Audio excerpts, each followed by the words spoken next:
الأهلي حافظ على صدارة المجموعة الثانية في دوري أبطال إفريقيا بعد تعادله خارج ملعبه مع يانج أفريكانز بنتيجة 1-1 في الجولة الرابعة. الفريق التنزاني تقدم أولا قبل أن ينجح اليو ديانج في تسجيل هدف التعادل ليمنح الأهلي نقطة مهمة رفعت رصيده إلى 8 نقاط في المركز الأول، بينما وصل يانج أفريكانز إلى 5 نقاط في المركز الثاني، ويحتل الجيش الملكي وشيبة القبائل المركزين الثالث والرابع برصيد نقطتين لكل فريق قبل مواجهتهما في نفس الجولة. وواصل الأهلي تفوقه أمام يانج أفريكانز بعدما حافظ على سجله بدون هزيمة في آخر 7 مواجهات، بينما في الجولة المقبلة يخرج الأهلي لمواجهة شيبة القبائل في الجزائر، بينما يحل يانج أفريكانز ضيفا على الجيش الملكي في المغرب. طبيب الأهلي يكشف تفاصيل إصابة زيزو في مباراة يانج أفريكانز. كشف أحمد جاب الله طبيب فريق الأهلي أن أحمد سيد زيزو نجم الأحمر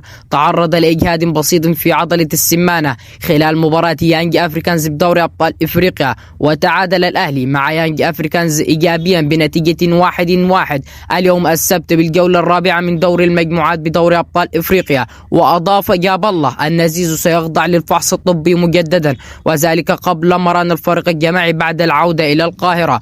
وارتفع رصيد الأهلي ل8 نقاط في المركز الأول بجدول ترتيب مجموعته، وارتفع رصيد يانج أفريكانز ل5 نقاط في المركز الثاني.